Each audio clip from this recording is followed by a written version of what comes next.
নমস্কার, আমি জ্যোতিষ সম্রাট বিনয় শাস্ত্রী। আশা করি ঈশ্বরের কৃপায় আপনারা ভালোই আছেন। আজকে আমার ভিডিওর আলোচ্য বিষয় কর্কট রাশি বা লগ্নের জাতক জাতিকাদের আগামী সেপ্টেম্বর মাসের নক্ষত্র ফল কীরূপ হবে। এই কর্কট রাশি বা লগ্নে 3টে নক্ষত্র আছে।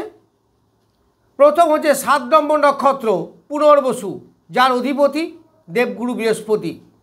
দ্বিতীয় পুষ্যা নক্ষত্র, যার অধিপতি গ্রহরাজ শনিদেব।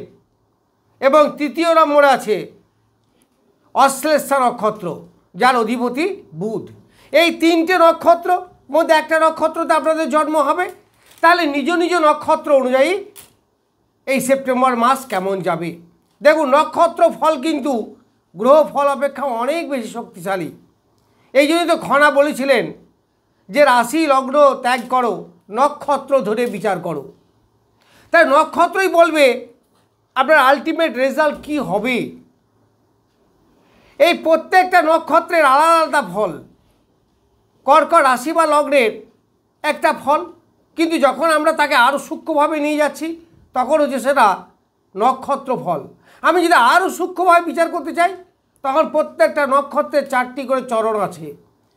এই 4টি করে চরণ যদি আমি বিশ্লেষণ করি তাহলে আরও সূক্ষ্ম বিচার হবে। তাহলে যদি 9টা গ্রহ হয় তাহলে তাদের প্রত্যেকটা চরণ বিচার করতে গেলে কী হবে, ভিডিওটা অনেক বড় হয়ে যাবে, যেটা সম্ভব নয়। তাই মোটামুটি আমি নক্ষত্র ধরে সেপ্টেম্বর মাস আপনাদের কেমন যাবে প্রত্যেকের জন্ম নক্ষত্র অনুসারে সে সম্বন্ধে বলবো। এই পুনর্বসু নক্ষত্রে যাদের জন্ম, যার অধিপতি দেবগুরু বৃহস্পতি, আমি আজকে সেই সম্বন্ধে বলছি। তাহলে পুনর্বসু নক্ষত্র যাদের জন্ম তাদের 7 নক্ষত্র। তাহলে এই 7 নক্ষত্রে কে কে আছে প্রথমেই বলবো যে 7 নক্ষত্রে আছে আপনাদের বৃহস্পতি নিজে নক্ষত্রে, তার জন্ম নক্ষত্র, বৃহস্পতির অধিপতি। আবার রাহু আছে এই বৃহস্পতির নক্ষত্রে, অর্থাৎ পূর্ব ভাদ্রপদ নক্ষত্র। তাহলে 7 নক্ষত্রে যাদের জন্ম পুনর্বসুতে তাদের বৃহস্পতি স্বনক্ষত্রে আছে এবং রাহুদেবও আছে ওই জন্ম নক্ষত্রে। জন্ম নক্ষত্রে যে গ্রহ থাকবে সেই গ্রহ আপনার শুভ ফলদাতা হবে। কি ব্যাপারে শুভ ফলদাতা হবে না, ওই গ্রহটি যে ঘরের অধিপতি এবং যে ঘরে বসেছে সেই সম্বন্ধে ফলের শুভত্ব বৃদ্ধি হবে।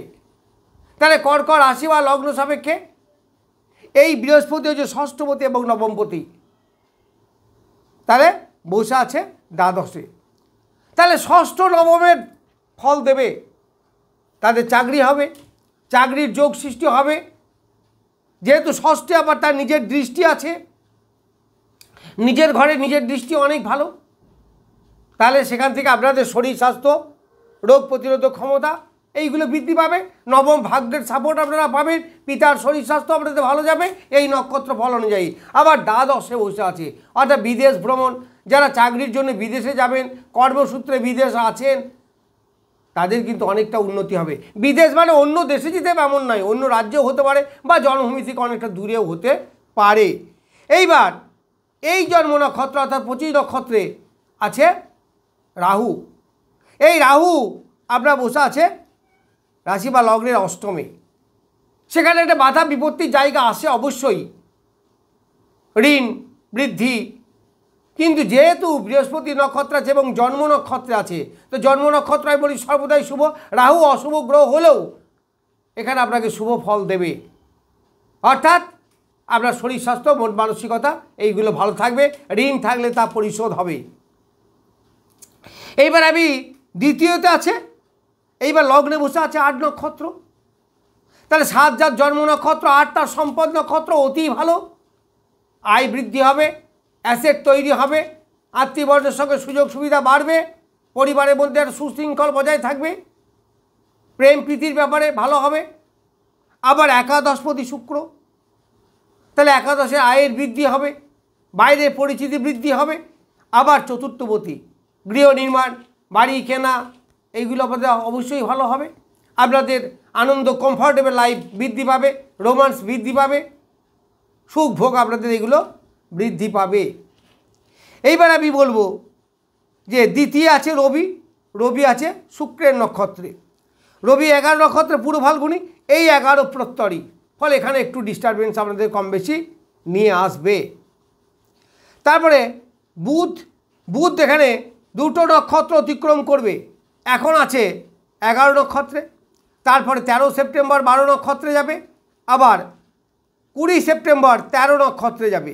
তো এই 12 বা 13 নক্ষত্রে যখন যাবে এই শুক্র, তখন সাধক তারাই পড়বে, অর্থাৎ 12 নক্ষত্র পর্যন্ত বেশ ভালো।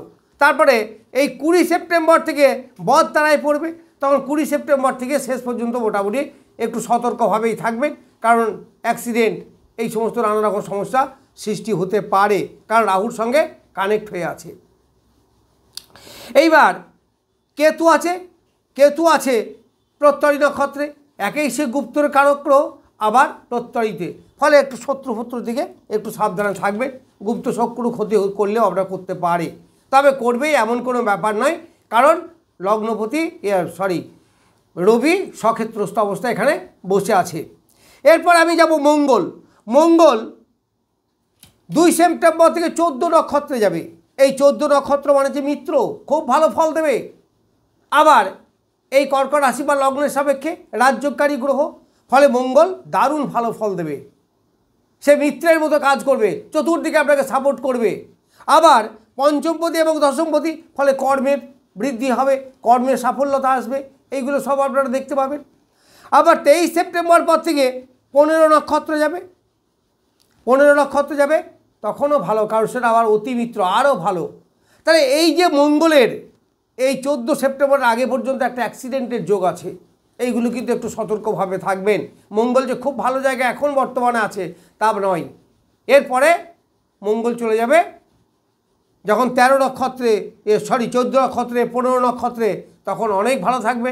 তাছাড়া মঙ্গলের রাশি পরিবর্তন হবে, শনি মঙ্গলের যে যোগ সেটা আপনাদের আর থাকবে না, ফলে অ্যাক্সিডেন্টের ভয় তখন আর থাকবে না। তাহলে 14 তারিখ পর্যন্ত আপনাদের সতর্ক থাকা দরকার, বিশেষ করে যারা 2 চাকা চালান, যারা রাস্তায় জার্নি করেন খুব বেশি।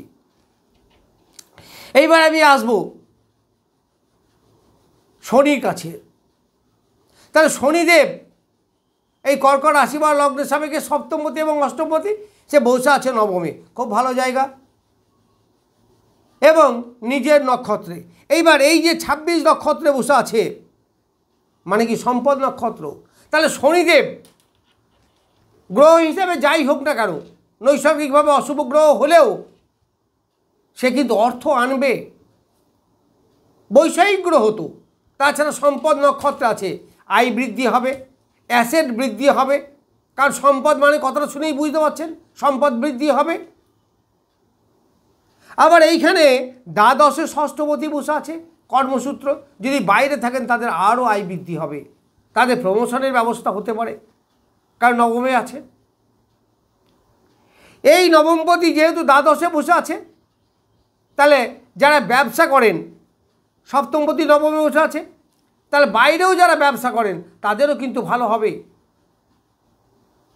যারা মেকানিক্যাল কোনো ব্যবসা করেন, পার্টসের দোকান, হার্ডওয়্যারের দোকান, চায়ের দোকান, এই ধরনের যারা ব্যবসা করেন তাদের ভালো হবে। মেডিকেল অ্যাসেসমেন্ট, এই সমস্ত ব্যবসা যারা করেন তাদের পক্ষে যথেষ্ট আয় উন্নতি হবে, এতে কোনো সন্দেহ নেই। এইখানে শুক্র আছে 8 নক্ষত্রে, পুষ্যা নক্ষত্রে, তাহলে পুষ্যা নক্ষত্রে অধিপতি শনি, সে সপ্তমপতি অষ্টমপতি এই নবমে বসে আছে, তাই নবমের সঙ্গে কানেক্ট হবে। তারপরে কি পিতার থেকে উপার্জন, পিতার আয় বৃদ্ধি, এইগুলো হবে। দাম্পত্য সুখ আসবে, তার কারণ হচ্ছে শুক্র যে দাম্পত্য জীবনের কারক গ্রহ। তবে এখানে স্বামী স্ত্রী একটু মতপার্থক্য কখনো কখনো হলেও হতে পারে, তবে তার সম্ভাবনা খুবই কম। দাম্পত্য সুখ আপনাদের আসবে সপ্তমপতি হিসাবে। আবার অষ্টমপতি হিসাবে স্ত্রী সূত্রে বা বিবাহের পরে আয় উন্নতি বৃদ্ধি, উত্তরাধিকারী সূত্রে প্রাপ্ত অর্থ আপনারা পেতে পারেন, কারণ লগ্নে বসে আছে। এই শুক্র চতুর্থপতি হওয়ায় ফ্ল্যাট কেনা, বাড়ি কেনা, মায়ের শরীর স্বাস্থ্য ভালো, মায়ের সঙ্গে সুসম্পর্ক বৃদ্ধি হওয়া, এইগুলো হবে। আবার আয় উপার্জন তো আমি বৃদ্ধি হবে, বারবারই বলেছি। তাহলে নানা দিক থেকে বিচার করলে এই পুনর্বসু নক্ষত্রে যাদের জন্ম তাদের এই সেপ্টেম্বর মাস মোটামুটি বেশ ভালো যাবে। তো অর্ধেকের পরে আরও ভালো যাবে, কারণ সেখানে এই লগ্নের বা রাশির রাজ্যকারী গ্রহ মঙ্গল সে শনির কবল থেকে মুক্তি পাবে, তার মানে আরও ভালো যাবে, বিপদগুলো কেটে যাবে। যাই হোক, আমি পুনর্বসু নক্ষত্রে জাত ব্যক্তিদের সেপ্টেম্বর মাস কেমন যাবে সেই সম্বন্ধে দু চার কথা বললাম। নমস্কার, আজ এ পর্যন্তই।